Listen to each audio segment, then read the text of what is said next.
गणपतीची मूर्तीची स्थापना करतात. असे जे मंडळ आहेत ज्यांना वर्षानुवर्ष ज्या काही अडचणींचा सामना करावा लागतो किंवा आणखी काही कसं आपल्याला चांगल्या पद्धतीने गणेश उत्सव साजरा करता येईल याबाबत आपल्या काही जे चांगले व्हॅल्युएबल सजेशन असतील ते आपण सांगू शकतो. बोरळ तलावाला जी स्वतंत्र जे नियमाप्रमाणे किंवा परंपरेने जिथं विसर्जन होतं त्याची आपण विशेष काळजी घेऊ, ते वेळेत करायचा प्रयत्न करू. पण जे इतर छोटे छोटे मंडळ आहेत ते स्थानिक त्यांच्या लेवलला काही टँक नगर परिषदेमार्फत सीओ मॅडमशी चर्चा करून त्याचं नियोजन करतो आणि ते पण तुम्हाला नियोजन फ्लॅश होईल आगामी काळामध्ये 8-10 दिवसामध्ये पोहोचतो. विसर्जनापूर्वी तर निश्चितच. यावर्षी भगवान बाबा चौकापासून तर आपल्या शिवाजी चौकापर्यंत आपल्या सगळ्या लाईन शिफ्ट झालेल्या आहे. अलंग रोड आहे, त्यामुळे प्रसिद्धी कुठंच अडचण येणार नाही. परंतु पाटील चौकातून पुढे जो आहे शिवाजी चौक ते आपल्याला बहुल तलावापर्यंत ही जी गल्ली आहे ती छोटी गल्ली आहे. आपल्याकडून ज्या ज्या गोष्टी शक्य होत्या बऱ्याच ठिकाणी आपण उंच पोल मागच्या वर्षी टाकलेले आहे आणि त्या पाटील चौकामध्ये सुद्धा आपण पोल टाकून नाही वर घेतलेले. ज्या ज्या ठिकाणी शक्य होतं त्या त्या ठिकाणी आपण ते उंच पोल टाकून नाही वर घेतले आहे. परंतु ज्या ठिकाणी शक्य नाही त्या ठिकाणी आपण ते घेऊ शकत नाही. बस स्टँड पासून खाली जाणारा रस्ता आहे मंगळारपेठचा, तिथं सगळे वायर एकदम खाली आलेले. त्याच्यासाठी आमचं बोलणं होतं, आमचे मुद्दे तिकडून येत्या. गेल्या वर्षी एक दुर्घटना घडत होती, त्याच्यामुळे ही मुद्दा मला बोलायचा नाही. विसर्जनाच्या दिवशी आपल्याला सगळा लाईन स्टाफ प्रत्येक ट्रान्सफॉर्मर आपण 2-2 लाईन स्टाफची ड्युटी लावतो आणि ते तो सगळा सप्लाय आपण बंद करतो.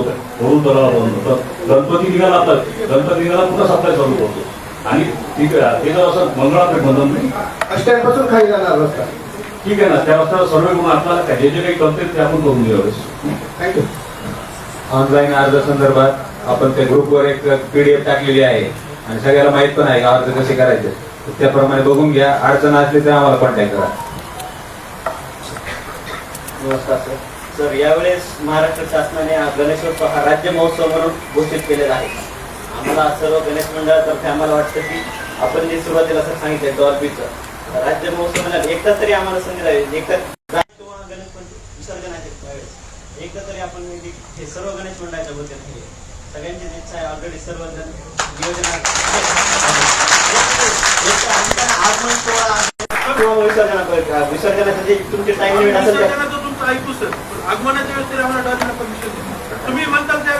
टाइम लिमिट तुमची जी असेल ते सर्व गणेश मंडळातर्फे पाहिजे. एक वेळेस हा राज्य महोत्सव म्हणून नाही, सर्व गणेश मंडळातर्फे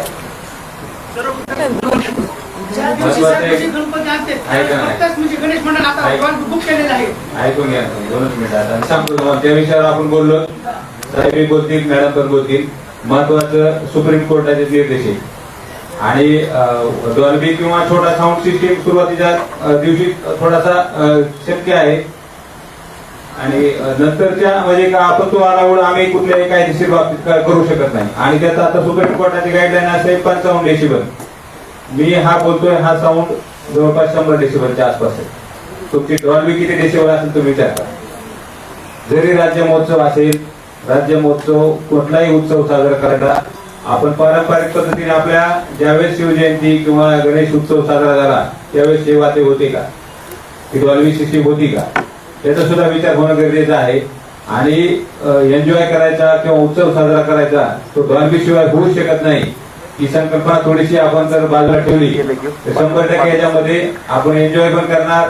आणि ढोल पथक खूप लोक त्याच्यावर इतकी प्रॅक्टिस करतात. नाशिकला ढोल पथक असेल 15-15 एक दिवस आणि सगळे लोक नोकरीवाले असतात. ते काम करून ते संध्याकाळी प्रॅक्टिस करतात आणि शेवटच्या दिवशी नोकरीवर येऊन ते एवढे एन्जॉय करतात. आपण तर एवढे इतके बिझी लोक नाहीये. तर कृपा करून त्याचा जरा थोडासा कुणी आग्रह धरू नका. काय करायचं आणि 55 डेसिबल तुम्हाला सांगितलं, मी बोलतोय ती 100 डेसिबलच्या पुढे जातोय. सुप्रीम कोर्टाचे काटेकोर निर्देश आहेत. आता हायकोर्टचे काल परवा एक आले. अजून दुसरा मुद्दा आहे विसर्जन मिरवणुकी दिवशी जे आपण सर्व गणेश मंडळात वेळेची मर्यादा परफॉर्मन्स द्या समजा तुम्ही दरवर्षी पोलीस प्रशासन पारितोषिक व्हायचं, त्यामुळे 5-5 किंवा 10-10 मिनिटं प्रत्येक मंडळाला परफॉर्मन्स करायला वेळ भेटतो. काय होतं की एक मंडळ अर्धा तास 5-5 तास घेतं. काही मंडळ आता एक सिंगल लाईन मेन रोडला लागलेली असते, काही गणेश मंडळ आतमधून बोलतात. मग त्याचं एक नियोजन आपण केलं तर सगळ्यांना परफॉर्मन्स दाखवायला आपल्याला संधी मिळेल. पहिल्यांदा जो तुम सर्वांचा आपण जो निर्णय घेतला आहे रॉबिन न वाजवण्याचा, त्याबद्दल आपलं कौतुकच करावं तर कमी. अंबाजोगाईमध्ये मागील 15 वर्षापेक्षा जास्त काळापासून ज्या पद्धतीने हे मंडळ इतकं सुंदर त्यांचं हे असतं वाद्य, तिथं कुठं डॉल्बी नसतो, काही नसतो, काहीच नाही. आणि पुण्यामध्ये तुम्ही नाशिकमध्ये जसं म्हणता तोच अनुभव अंबाजोगाईच्या सगळ्यांनी एकदा बघावा. आणि डीजे पेक्षा ढोल किंवा हलकी हे जे पथक आहेत त्याच्यावरच मिरवणूक काढाव्या असं माझं वैयक्तिक मत आहे. बाकी मंडळांचं कोणाचं काय मत आहे मला माहित नाही. त्यांनी जे मुद्दा सांगितला लाईटीचा, त्यावर सरने असं उत्तर दिलं की आम्ही 2-3 कर्मचारी सोडून ती लाईट बंद करू. ज्यावेळेस मिरवणूक आगमन असेल किंवा विसर्जन मिरवणूक असेल त्यावेळेस पब्लिक रस्त्यावर असते, त्याच्यात महिला, लहान लेकरं, वृद्ध प्रत्येक जण रोडवर असतं, मोठ्यापासून लहानापर्यंत. तुम्ही 2 कर्मचारी लावून बंद ठेवण्यापेक्षा तुम्ही अगोदर त्याची अजून तुमच्याकडे 15 दिवस आहेत, तुम्ही त्याची सोय करा. तुम्ही रोडची हाईट जशी उचलली तशी पोलची हाईट उचला आणि आमचं ते प्रॉब्लेम सॉल्व्ह करा. तुम्ही असा त्याच्यावर प्रॉब्लेम असं नका सांगू की ती फक्त 2 कर्मचारी सोडून बंद करून प्रॉब्लेम सॉल्व्ह, अशाला प्रॉब्लेम सॉल्व्ह होत नाही. तुम्हाला जसं डीजेच्या कर्कश आवाजामध्ये कुठं काय घटना होण्याची भीती आहे, तसं तुम्ही लाईट बंद केल्यावर ह्याची पण भीती आहे ना. त्याच्यावर तुम्ही ते काम करा. दरवेळेस आम्हाला फक्त आश्वासन, गेल्या वेळेस पोलीस प्रशासनाकडून आम्ही जे बोललो त्याच्यावर आम्हाला पूर्ण म्हणजे जसं पाहिजे तसं सुविधा उपलब्ध झाल्या. जसं गेल्या वेळेस तहसीलदार साहेब तेच आहे, त्यांना पण गेल्या वेळेस त्याच्या अगोदर तिथल्या मंडळाशी म्हणजे चुकीच्या पद्धतीने वागणूक दिली होती विसर्जनाच्या ठिकाणी. त्याच्यावर पण त्यांनी गेल्या वेळेस सॉल्व्ह केला, तिथं तसं काही घटना घडली नाही. मंडळात थकलेले असते, 12चा टायमिंग संपलेला असते, त्यावेळेस नंतर थकून सगळे घरी गेलेले असते, मोजके मंडळाचे 10-5 सदस्य सोबत असते. त्यावेळेस त्यांचं असं म्हणणं येतं की बाबा 12 वाजता थांबूया, सकाळी 11-12 गेल्या वेळेस लास्ट विसर्जन बहुतेक 9 वाजता काहीतरी झालं होतं. एवढ्या वेळ थांबण्यापेक्षा तिथं समजा अजून जागा आहे, तुम्ही म्हणलं तसं मंडळ लईनच आले, कोणी काय तुमच्या सोबत काय गडबड केली नाही, काय नाही, तर अजून एखादं किरण उपलब्ध झालं तर शक्य असेल तर बघा. नाहीतर अजून आपल्याकडे पलीकडल्या साईडनं पण रोड आहे, तसंच मुकुंदराज रोडनं पुढे ट्रॅक्टर निघून जाऊ शकतं. शक्य होतंय का नाही होतंय ते तुमच्या हिशोबाने बघा. पण सगळ्यात महत्वाचा मुद्दा आहे त्या लाईटचा, तुम्ही त्याच्यामध्ये कॉम्प्रोमाइज करूच नका. शेवटी मंडळाने मोठ्या मूर्त्या आणल्यात हे सगळ्यालाच मान्य आणल्यात, कोणी हो म्हणाल अथवा नाही म्हणत. मूर्त्या जवळपास हाईट 14 फुटापर्यंत प्रत्येकाची मूर्ती आहे. तसंच रोड पण उचललेला आहे. आता पोल कधी टाकलेले आहेत आमच्या जन्माच्या आधीपासून, काय बदल झालाच नाही आमच्या इकडे. पाटील चौकातून खाली इकडं मंडी बाजार, आता रोड प्रत्येक रोड 2 फुटाला 1.5 फुटाला उचललाय. कसं होणार त्याच्यामध्ये? वायर इकडून इकडे गेलेले. बरं एखादा वायर तुटला, एखाद्याला करंट लागला तर करून काय करणार त्याला? तुम्ही त्यावेळेस तुम्ही आम्हाला मदत केली, तहसीलदार साहेबांकडून पण मदत झाली, पण लाईट खात्याकडून मदत झाली नाही. त्याच्यावर एक आम्हाला मदत होणं गरजेचं आहे आणि तेच सगळ्यात महत्वाचा मुद्दा आहे आताच्या घडी. आणखी आहे का कोणी? कोणाला बोलायचं आणखी? एवढंच म्हणणं आहे की डीजे सर्व मंडळांनी ठरवलेले ऍडव्हान्स वगैरे दिलेला आहे. आम्ही पण 35-40 हजार रुपये ऍडव्हान्स दिलेला आहे. त्याच्यामुळे आवाज कमी ठेवून डीजे वाजू द्यावा. मी पण एक साऊंड व्यवस्थित आहे. आता जर पूर्णपणे टोटल बदली टाकली तर माझ्यासोबत एक 10-12 पोरं टीम काम करणार, सगळ्यांची चौकस मारवली. त्याला लिमिट देऊन साऊंडला परमिशन द्यावी एवढी विनंती. कारण पूर्णपणे जर बंदी टाकली तर ह्याच काळात कमवायची ही संधी आहे. सगळे शिकलेले मुलं आहेत आम्ही काम करणार. आता जवळपास मीटिंग मध्ये 50 जण तरी साऊंडवाले आहेत. सगळ्यांचा विचार करून परमिशन द्यायला.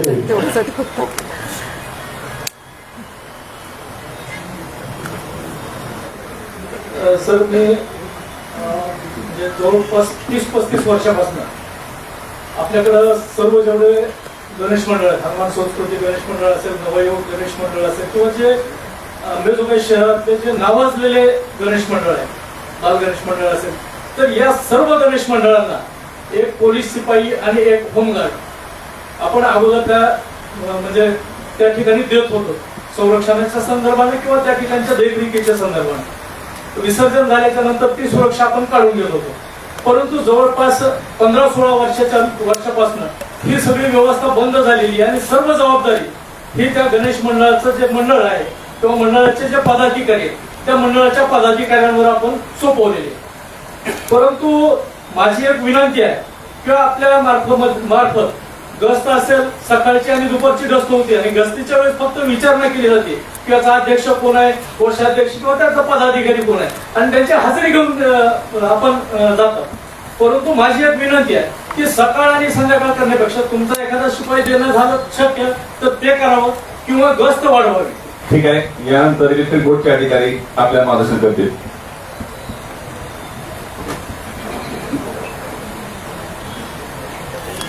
सन्माननीय सदस्यांकडून महावितरणशी संबंधित काही सूचना आलेल्या आहेत. त्या सूचनांची नोंद महावितरणतर्फे घेण्यात आलेली आहे. आताच एक सन्माननीय सदस्यांचं असं म्हणणं होतं की महावितरणने मागच्या वर्षी काहीच कोऑपरेट केलेलं नाही आहे. पण माझ्या माहितीप्रमाणे मागच्या वर्षी सुद्धा काही ठिकाणी आपण जास्त पोल रिप्लेसमेंट केलेलं आहे, मेंटेनन्स केलेलं आहे, जास्त उंचीचे पोल टाकलेले आहे. तरी आपल्याला असं वाटत असेल तर माझ्या अशी आपल्याला एक विनंती आहे, आज किंवा उद्याला आपण स्वतः आम्हाला वेळ द्या, एक आपण संयुक्त सर्वे करू. तुम्ही राहतील, आमचे कर्मचारी आणि आमचे इंजिनियर, आणि असं काही लोकेशन दाखवा ज्या ठिकाणी आम्ही ते मेंटेनचे कामं करू शकू. पण आपल्याला काही लिमिटेशन आहे. आमची जे लघुदा वाहिनी राहते ती 8 किंवा 9 मीटर पोलवर असते आणि जर रेल्वेवरची लाईन असेल तर ते 11 मीटर असते.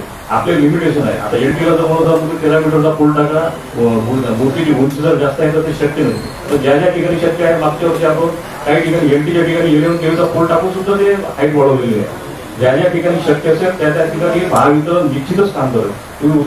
गणेश उत्सवाच्या शांतता समितीच्या बैठकीस उपस्थित असणारे ॲडिशनल मॅडम, माझे सहकारी जोगदन साहेब, नगर परिषद प्रशासन आणि उपस्थित अंबाजोगाई शहरातील सुधार नागरिकांनी, परंपरेने हा उत्सव आपण साजरा करतोय. मागचे 2 वर्ष तुमच्यासोबत या उत्सवात मला सहभागी होता आलं, बऱ्यापैकी नियोजन करता आलं, त्याचा आनंदही घेत आला. यावेळेस मागच्या वेळेस ज्या काही त्रुटी राहिल्या त्या निश्चितपणे आपण पूर्ण करू. विसर्जनामध्ये एका दादांनी उपस्थित केलं की तिथे एक्स्ट्रा क्रेन किंवा काही अशी प्लेस एक्स्ट्रा तयार करता आली की जेणेकरून 12 नंतर खूप अधिक काळ, मी हा अनुभव घेतला, त्याच्यात वेळ लागतो हे निश्चितपणे मला मान्य आहे. तर ते आपण रिड्यूस करायचा डेफिनेटली प्रयत्न करू. दुसरी गोष्ट, चौकामध्ये आपण ज्यांना परफॉर्मन्ससाठी वेळ आहे तर ती एक यादी आम्ही घेऊन एक संयुक्त परत अनालिसिस करतो की कसा कसा वेळ घेता येईल जेणेकरून कुणावरती अन्याय होणार नाही किंवा कोणावरती फार्सलिटी होणार नाही. आणि त्याचं शेड्यूल पण आम्ही नगर परिषद जोगदर साहेबांना आम्ही तुम्हाला ते फ्लॅश करू. त्याला थोडासा अवधी आहे आम्हाला त्याच्यावरती काम करायला. MSCBच्या कानडे साहेबांनी सांगितलं, आता काही अडचणी MSCBच्या बाबतीत असं की त्या स्पॉटवरतीच ट्रबल शूटिंग करावं लागते. जसं की त्या गल्लीमधून आणि त्या काही लाईट अशा कुठल्या सार्वजनिक ठिकाणच्या नाहीत, एकमेकाच्या घराच्याच आहेत. तर त्यावेळेस आपण टेम्पररी ते वरती आपण काही ठिकाणी कायमस्वरूपी शिफ्टिंग आणि काही ठिकाणी तात्पुरतं शिफ्टिंग आपण करायचं नियोजन केलेलं आहे.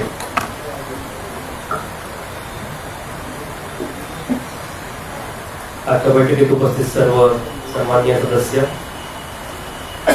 सभागृहात मागच्या बाजूला बसलेले सर्व युवा सदस्य, मी पोलीस प्रशासनाचे प्रतिनिधी म्हणून तुम्हाला सांगतो की हा उत्सव हा सण समारंभाचा आहे. हा उत्सव सगळ्यांनी साजरा करायचा असतो. तर तुमच्या मनामध्ये फक्त अशी प्रतिमा असेल की पोलिसांनी फक्त विसर्जनाच्या दिवशी बंदोबस्ताला यायचं आणि त्यांनी त्यांच्या घरी जायचं नाही, त्यांनी काही करायचं नाही, तर ती मनातून काढून टाका. दुसरी गोष्ट म्हणजे मी तर सांगतो की तुम्हाला डीजे वाजणार नाही. डीजेला कोणत्याही प्रकारची परवानगी दिली जाणार नाही. माननीय सर्वोच्च न्यायालयाच्या सूचना आहेत. शिवाय मुख्यमंत्री तथा गृहमंत्री यांनी ज्या सूचना दिलेल्या आहेत डीजे संदर्भामध्ये, त्या सूचनांचा आधार घेऊन आम्ही पोलीस प्रशासन ह्यावेळी कोणत्याही प्रकारचा डीजे वाजून देणार नाही. कारण तुम्ही जरी म्हणत असाल की आम्ही साऊंड सिस्टीम फॉलो करतो तर तुम्हाला शक्य होणार नाही. कारण प्रत्येक मंडळ हे आपापलं साऊंड वाढवायचा प्रयत्न करत असतात. तुमचे जे काही कार्यकर्ते असतात, काही अतिउत्साही कार्यकर्ते असतात जे अश्लील नृत्य करतात, विभत्स नृत्य करतात आणि हे गणपती उत्सवामध्ये मान्य केलं जाणार नाही. कारण तिथं तुमचंच म्हणणं आहे की लहान मुले येतात, महिला येतात, वृद्ध येतात आणि त्यांच्या समोर तुम्ही अशा गोष्टी करणार असाल तर ते पोलीस प्रशासन म्हणून आम्ही खपून घेणार नाही. तर मला असं वाटतं की डीजे वाजेल की नाही ह्याबाबतचा जो काही निर्णय आहे किंवा ह्याबाबत जो काही संभ्रम आहे तो तुमच्या मनातून मिटला असावा. जर अजूनही तुम्हाला काही चर्चा करावी इच्छा असेल तर तुमचे प्रश्न येऊ द्या, आम्ही सांगतो तुम्हाला. पण हा कायदा आहे, याच्यावरती सुप्रीम कोर्टाच्या सूचना आहेत, गृह मंत्रालयाकडून सूचना आलेल्या आहेत आणि त्या सूचनांचं पालन होणार. त्याच्यासाठी कुणालाही त्याच्यामधून सूट दिली जाणार नाही. तो कोणीही असो, कुठल्याही मंडळाचा असो, पोलिसांचं सहकार्य पूर्ण राहील. ज्याने आता सूचना दिलेल्या आहेत की पोलीस आमच्या मंडळापर्यंत आले पाहिजेत, येतील. तुम्हाला एक कॉन्स्टेबल पाहिजे, एक अंमलदार पाहिजे, आम्ही तोही देऊ तुमच्या मंडळापर्यंत सकाळची संध्याकाळी चेकिंग करायची असेल.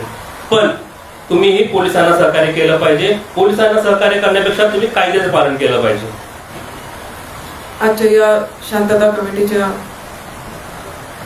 मीटिंगसाठी उपस्थित तहसीलदार साहेब, माझे सहकारी SP शिंदे साहेब, कानडे साहेब, वेडे साहेब, तहसीलदार, नायब तहसीलदार साहेब आणि उपस्थित सर्व विभागाचे प्रतिनिधी, तसेच उपस्थित सर्व मंडळाचे प्रतिनिधी, सर्व नागरिक बंधूंनो, आताच आपल्याला सर्व विभागांनी त्यांच्याकडे जे काही काम आहे त्याबाबत त्यांनी काय उपाययोजना करायच्या याबाबत सर्व मार्गदर्शन केलेलं आहे.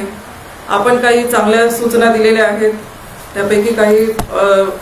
त्यापैकी सर्व सूचनांची आम्ही नोंद घेतलेली आहे. तुमच्या ज्या काही अडीअडचणी आहेत, ज्या MSCB विभागाशी ज्या संबंधित आहेत त्याबाबत त्यांनी दक्षता घेतलेली आहे. तहसीलदार साहेबांनी त्यांच्या विभागाची दक्षता घेतलेली आहे. नगर परिषदेने त्यांच्या विभागाची दक्षता घेतलेली आहे.